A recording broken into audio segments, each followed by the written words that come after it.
I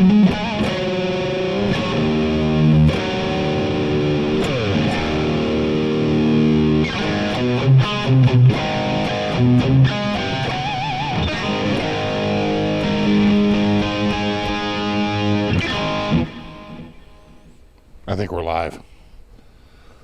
What's up? Who do we got? We got Seth, Chris, Nelson. What's up, dude? West Ball Southpaw, Jeffrey White, Deanna Fisher. We got Matt, Larry, Vimps, Herb, Chris, Coots, Retro Puffer. I think I mentioned Deanna already. Got Larry, Matt, Chris, Trolls, Noise Bloom, Browns fan, Fretless Ed. Free beer tonight.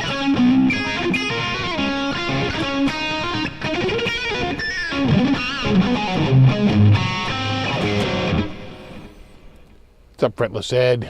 What's up, Strat CPO? We got Vince, Zach Ace. The sound okay? I think last week it was a little hot. I actually turned the output down a little bit. Felt like it was breaking up. I listened to it back. I said, oh my God, it's breaking up. It was way too hot. I think when I installed the cams, it reset the audio software to the microphone to 100% from 85. And that was the difference. What's up, Retro Puffer, Trolls, Eric, Matt, Jay Schaff. What's up, Ian's Guitar Shack? What's up, dude? Speaker. What's up, bro? Oh, Speaker, remind me, I have a guitar that I want you. You're going to like this one. Got Yeti Matzi. Says sounds good. Okay, good. I say Jamrock. Got Eric, Steve, Kevin, the other Kevin. Got Tom. Got Christy. R2, R3.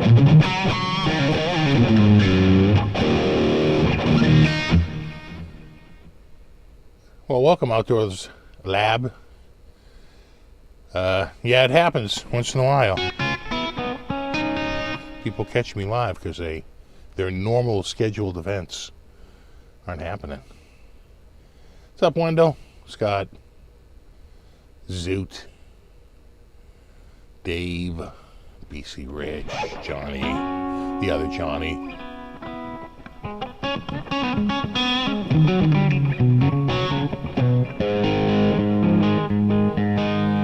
Director Puffer says the sound is great. Yeah, I mean, I'm running such way more bandwidth, like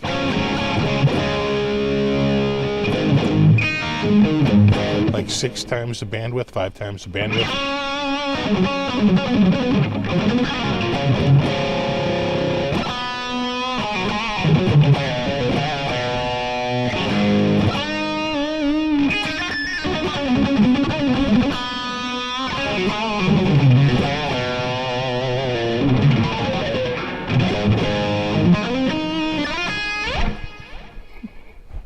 I do.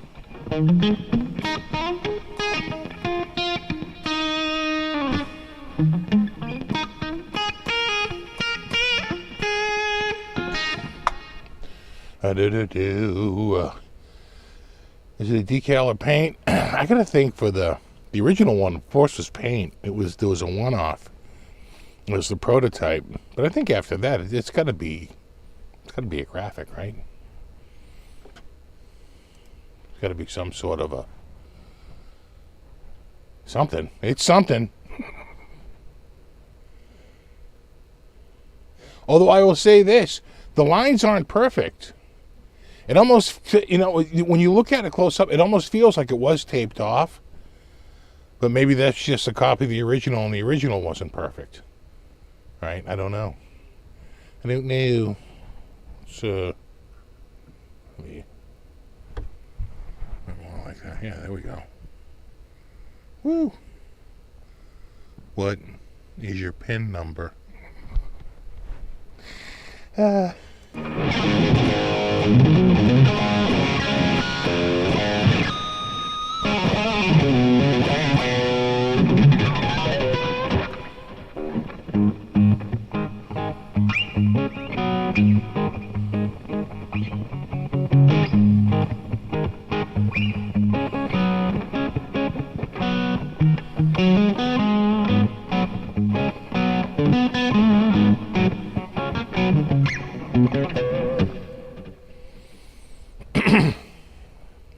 you doing? Are you on? Are you following? Hold on. I gotta check some shit. Oh.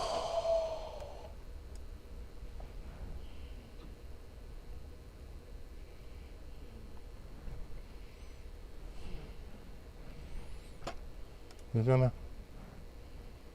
gonna follow where I point you?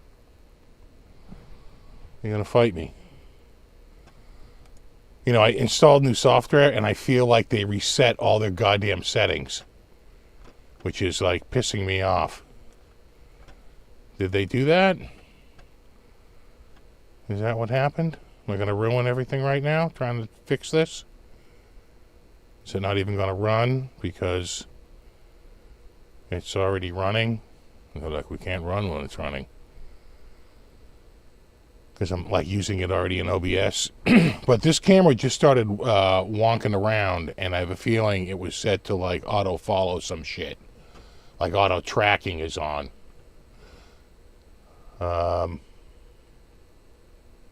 No, they're all off. How about the Link 2?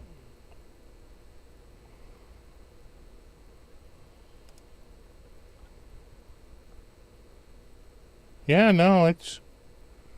No, it's all off. That was weird. Is it still... No, it's staying there. All right. Maybe this was messing with its head. The thing just started rotating. I'm like, what are you doing? The hell is that? Oh, thanks, Outdoors Lab. Grew up in Neptune, New Jersey. I was finally able to score an 80s Kramer that was assembled in the Neptune, New Jersey plant. Yeah, they were pretty much always assembled there, and how much work they did there just varied year by year. As the years went on and it got later and later, they were doing less and less. I think they always painted the bodies there, but by the time you get to like the Custom 1 and the Custom 2, I'm not even sure if they're doing that any longer. It's hard to know. They were very... Like, the Kramer story is one shrouded in mystery. Yeah,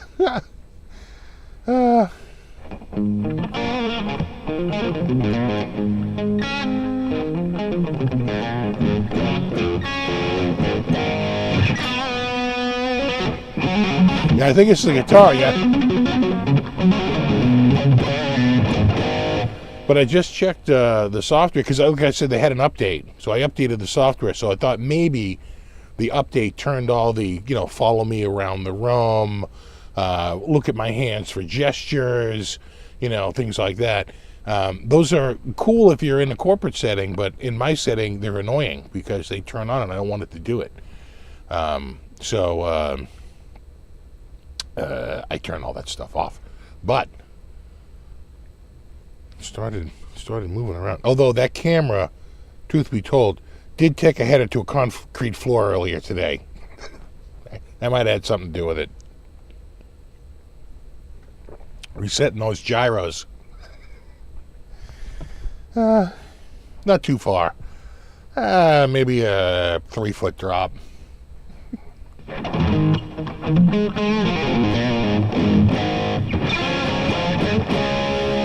Yeah, this is a JB. That's in series. That's in parallel. That's like blue steel. And then we have La Tigra.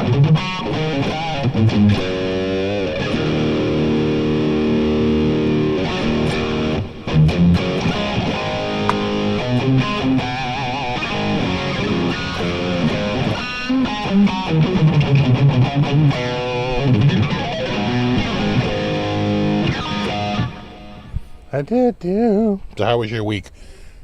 Sunday, my wife and I, we found out, so as I last left you, which was last Saturday night, we found out the restaurant that we like to go to up in Maine is actually closing early this year. All their help went back to college, right, for the summer. And they're having trouble getting enough help for the fall season. And they had, I think, some people booked through some time, but I think they knew some people were going away. So they were like, you know what, we're just going to close early. So they would normally, I think, go until right after Thanksgiving or right before Thanksgiving. And then they would be closed until March. But they're closing November 3rd. They're actually closing tomorrow for the winter. And then they open back up again. It's too cold. They don't really have a ton of heating in that place. It's literally an old farm turned into a golf course / restaurant. The food there is freaking awesome. So we got up there last Sunday, and we went to this is like nature walk. It's literally like a 1 mile loop that walks along salt marshes and out to the water, which was fine until you get out to the water, and it was getting pretty cold. That air was coming in off the ocean, and it was pretty brisk. And then we got back in and made our way back to the car, and then drove over to the restaurant, and we got seated right next to the fireplace. And I gotta say, we were pretty cold from that walk. That fireplace was like, damn, this is nice. This, pretty good. Pretty good. Pretty good. So we did that. That was Sunday. We were driving back, and I looked down and I said, oh my God, there's like a giant fire. And my wife was like, no. I said, no. That's like a brush fire. She's like, those are like clouds. I go, that's fire. That's smoke. Absolutely not. That's smoke. That is a brush fire all day long. And as we got closer and closer to it, then we started to smell it. I said, oh, no. And it was on two sides. We drove right through the middle of it. There's a brush fire on the left, huge, and on the right. We're in such a tinderbox right now. We haven't had enough rain. We got all the leaves on the ground. We were humid the last couple of days, but the humidity's dropping like crazy. They're saying we're in a red flag right now. There's no outdoor burning allowed. So I couldn't believe it. I was like, wow, that's some big fires. we drove right between them. I was like, whoa, man. Yeah, I guess so. That would have been in Salem. That was the one to our left, because we were heading south. And then on the right, I want to say it was, I forget, some more inland to the right of 95. How long's the drive? Well, it took a little while because we went up to see your dad first and stopped there and got him some breakfast and putted around a little bit. So it took like I think if we drove direct, it'd be about 90 minutes. But we stopped. It was more like a little over 2 hours.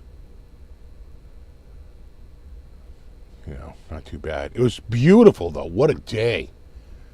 What a friggin' day. And, of course, when we're driving up, there's like no traffic. It's like Sunday morning early. I think we got to his house like around like 9:30 a.m., somewhere around there. And we're out of there by like 10 a.m. And we were up maybe even earlier, maybe even like 9:30 we were leaving. And we were up there by about 10:30. And we were trying to get to the restaurant about 11:15. So we went for our walk first, which was a good thing. By the time we were done eating, there was no way we were going to want to go out and walk.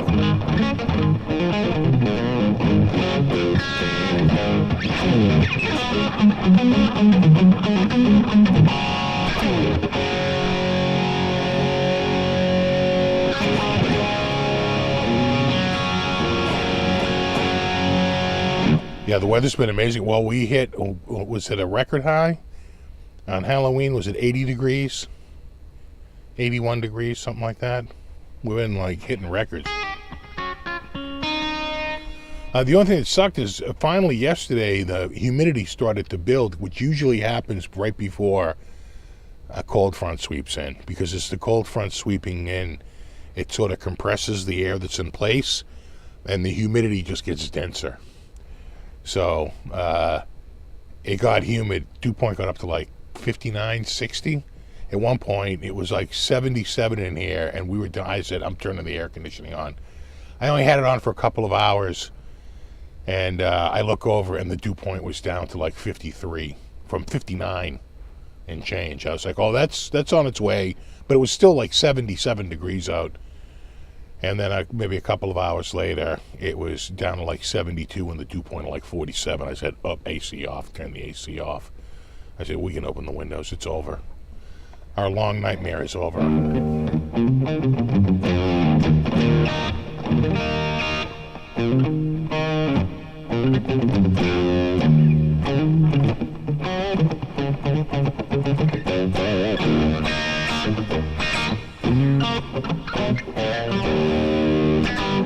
You have days of soup, yeah. You know, we get that in the summer. In fact, this was the soupiest summer ever. We had like crazy humidity. But usually by the time we get to the fall, it starts to really dry out completely in the other direction. And that's where we are now. It certainly, yesterday was muggy, but by last night it was dry, and today's been completely dry. Dew point plunged into the 30s. That's fire starter weather. You know, you get a real good wind going, you know, and that kind of dry air, you can whip something up. What's up, J Chef? What's up, Gary? I bring you fire.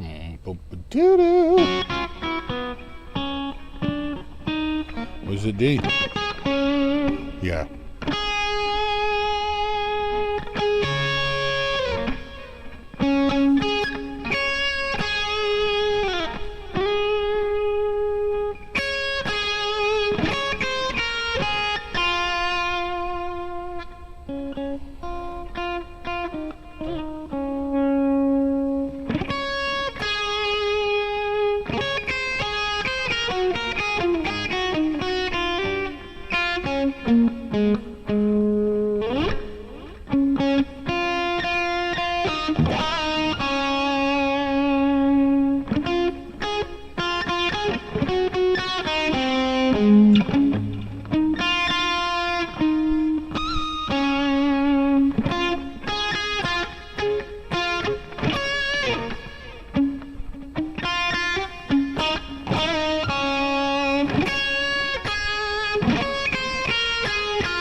We were just watching that the other day.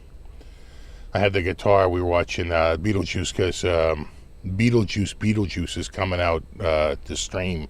You can buy it now, but we'll be able to just see it soon. So we wanted to see the old one first to remind ourselves just how little screen time the title character has. Oh, that's right. He gets about 6 minutes of screen time.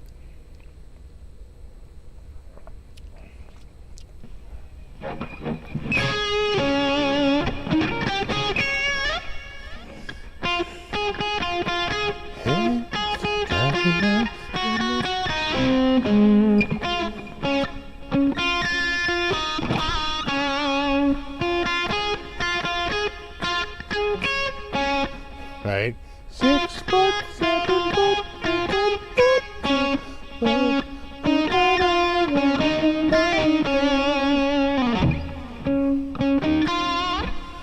And then what's great is that little, you know.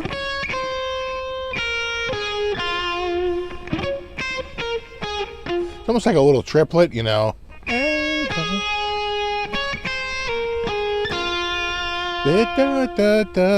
Triple, right?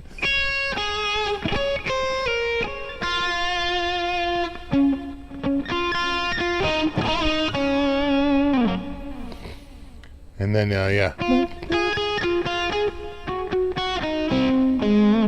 That's just some arpeggio. For the 5 chord.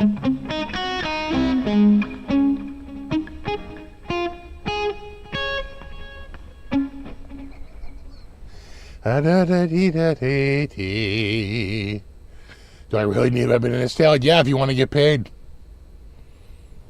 Yeah, and I think it's working all night, right? Until the sunrise, they'd have to work all night long. And then when the sun come up, they'd be going, hey, Mr. Tally Man, tally my banana. It's time. Want to get the hell out of here. Go home and sleep.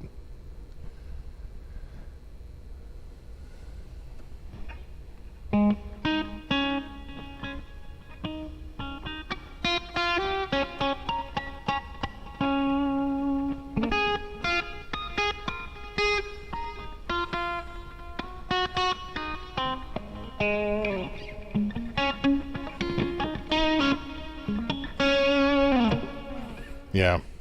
So I think the original one is an F or F sharp. Probably an F. So many tunes back then would be an F, right? B flat or F for the horns. I think the one in the movie, not the original movie, but I think in the second movie, if you listen to the trailer, it's in D.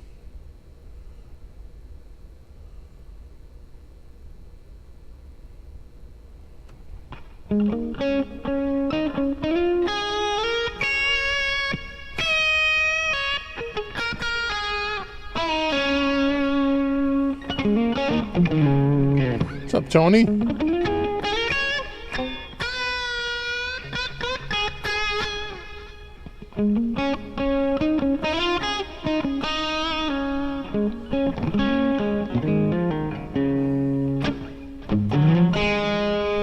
Hold on, Latigra.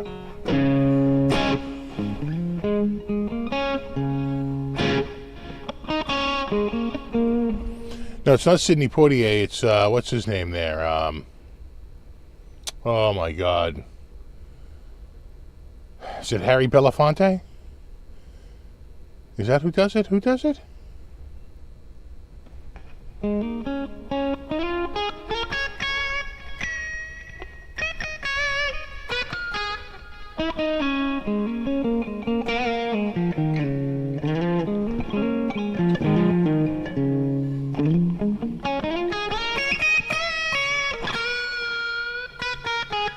Yeah, Harry Belafonte, yeah.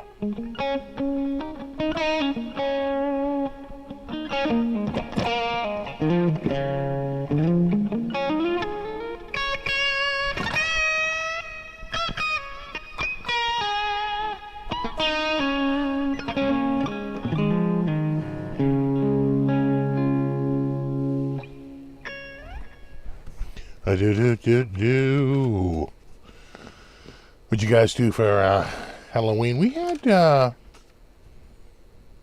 few kids. It was so mild. We probably had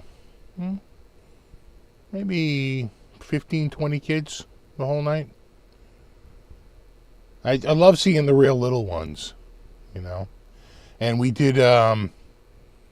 We didn't do any chocolate. Kids aren't into the chocolate like we were as kids. It's we did like ring pops, which we blow through the ring. Whenever we get ring pops from Costco, they freak out. Oh my God, ring pops!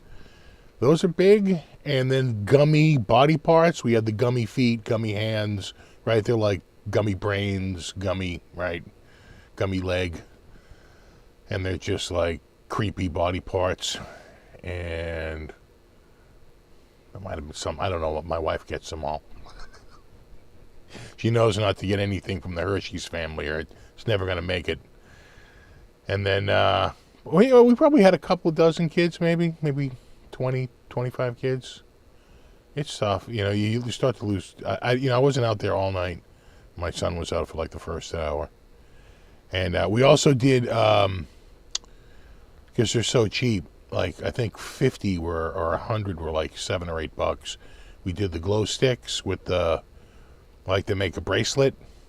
And so we were making up bracelets and necklaces. It's a safety thing. And so they love those. But for the little ones, you have to just say, that's not candy. Is it cool with your parents? Yeah. Understand you don't eat that.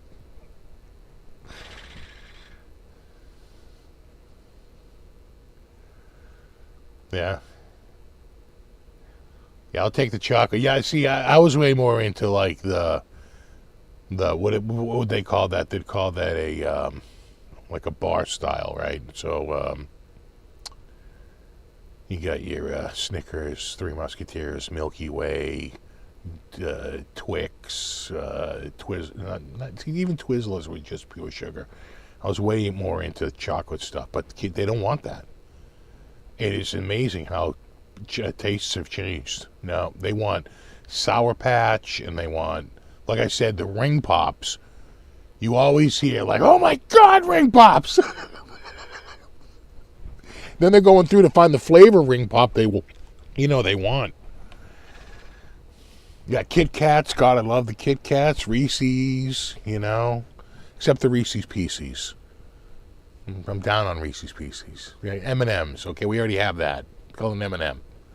But the peanut butter cups are friggin' awesome.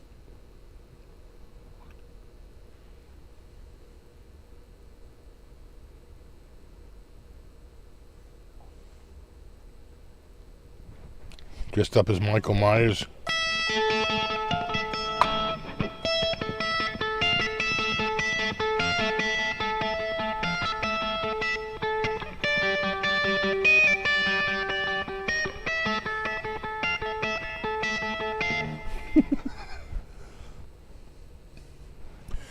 I liked Carmelos, but people wouldn't hand them out. It's too exotic. Be pretty rare.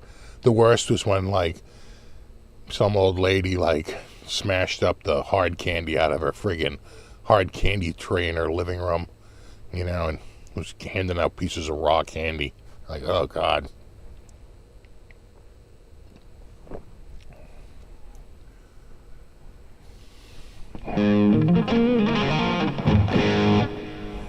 Oh, yeah, work for Cadbury's?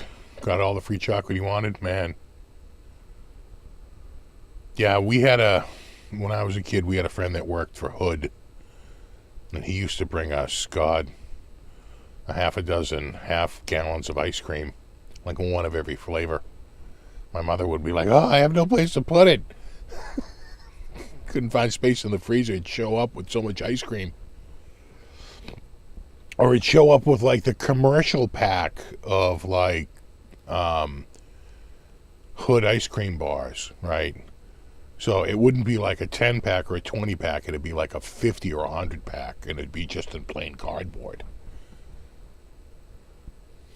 Yeah, candy corn is just such pure sugar with, a little bit of vanilla flavoring. That's about it, right? Maybe there's a tiny bit of caramel taste, but not really. It's mostly vanilla. Yeah, a bit of honey. Oh yeah, no, your dentist will love you to get a Sugar Daddy, a Charleston Chew. Chuckles, anything that will create a suction between your teeth and rip it right out. Yeah, the worst candy was the gum and baseball cards. It literally cut you. You could cut a man with that. I'm surprised they didn't have John Wick, like, pull one of those sticks out of a pack of bubble gum and just, like, whip it across the room and take someone's, like, friggin' neck out with the bubble gum.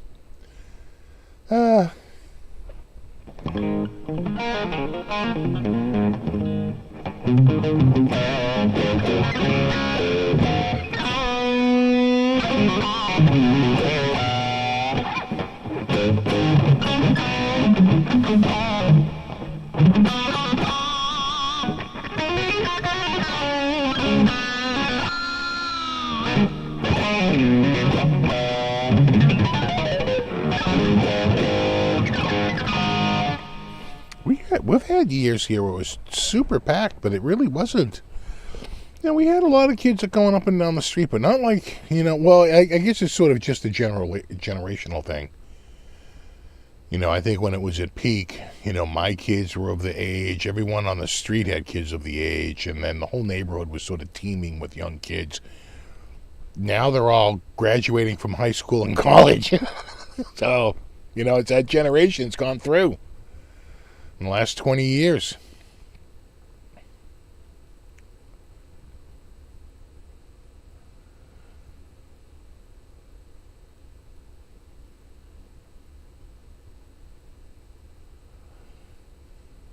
I don't remember the Big Turk. I don't remember that. What was the bar that was a whipped chocolate?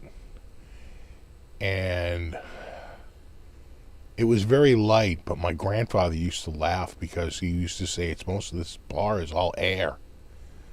He used to think it was the funniest thing. They would whip the chocolate and make it into a foam, turn it into a chocolate bar. But the inside of the bar was very, very, like a lot of air.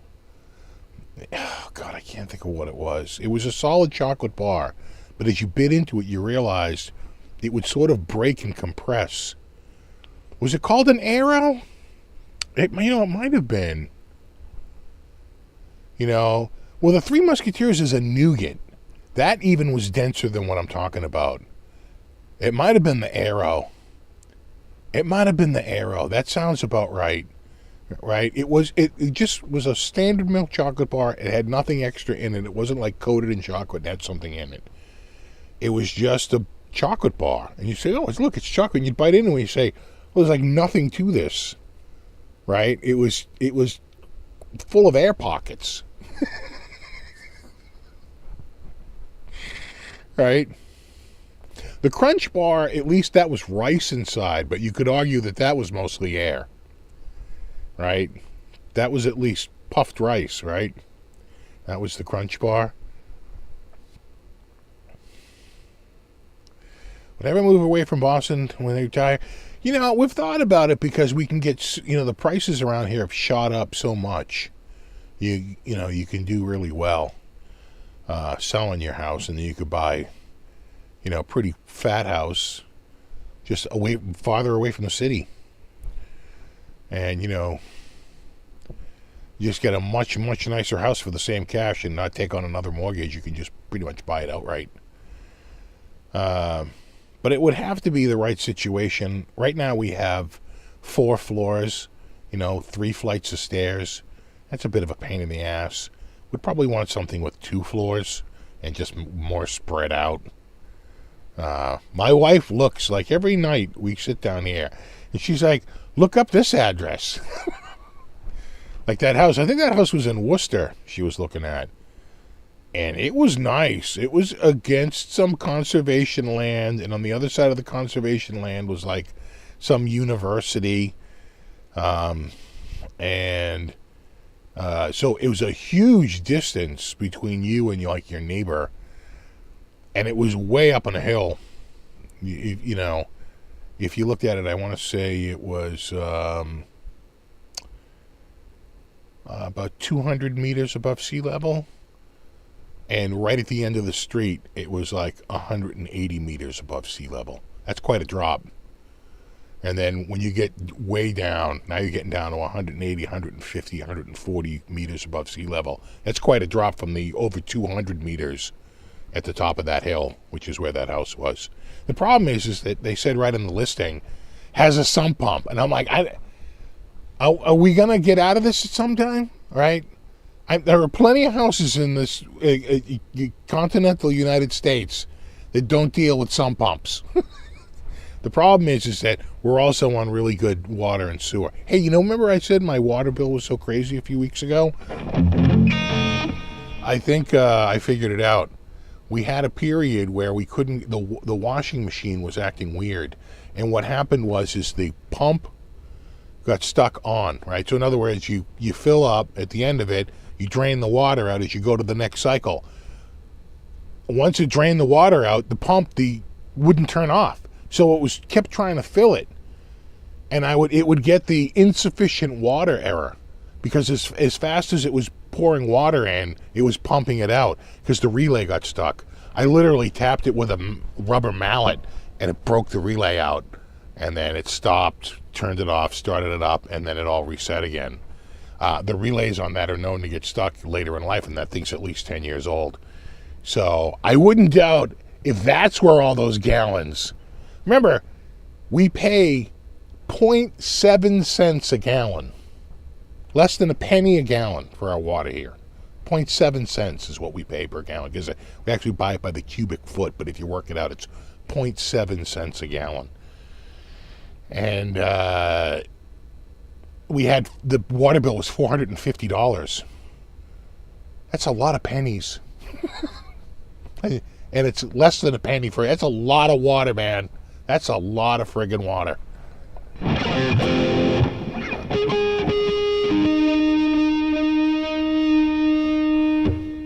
Given the snow in Worcester being 200 above sea level is not a selling point.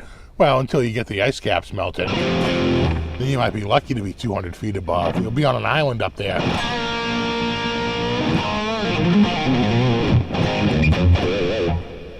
Yeah, I'll be from Worcester. There's a song, right? Worcester! Talks about all the Worcester stuff. Oh, my God. Steve from Worcester.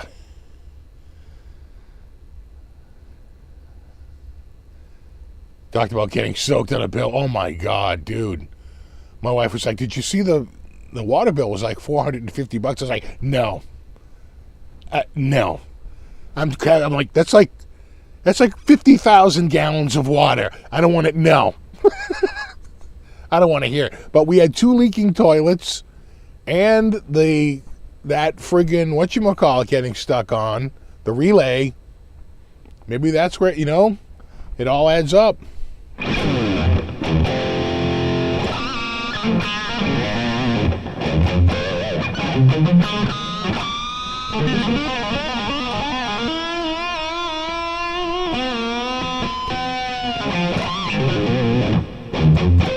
Exactly, I'm from the Shire, Worcestershire. Is that where Worcestershire sauce is from? They'd be like, yeah, sure.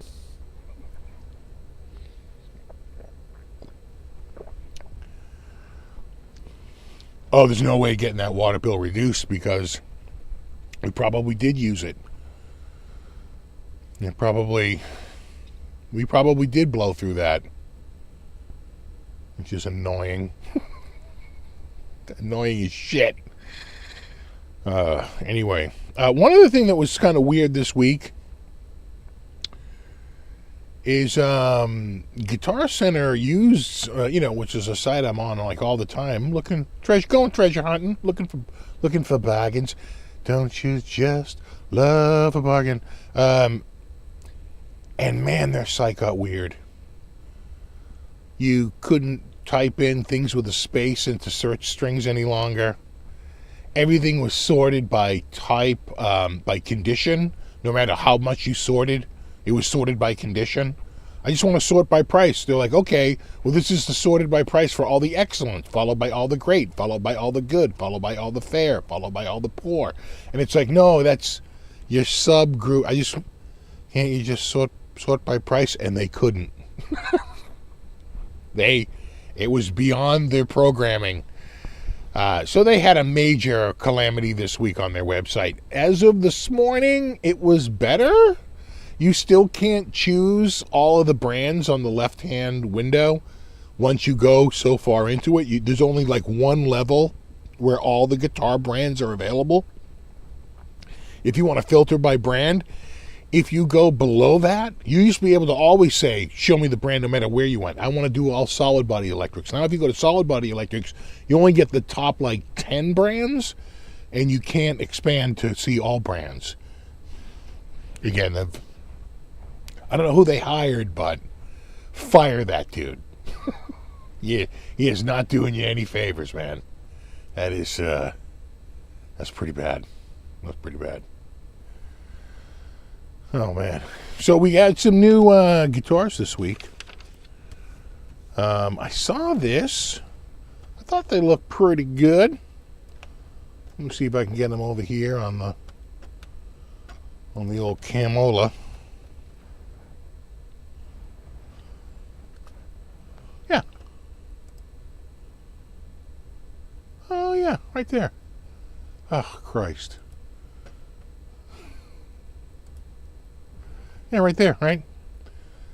It's the new, these are MJ, made in Japan. New MJ series. You have it in the just black, and you have it in the flame maple.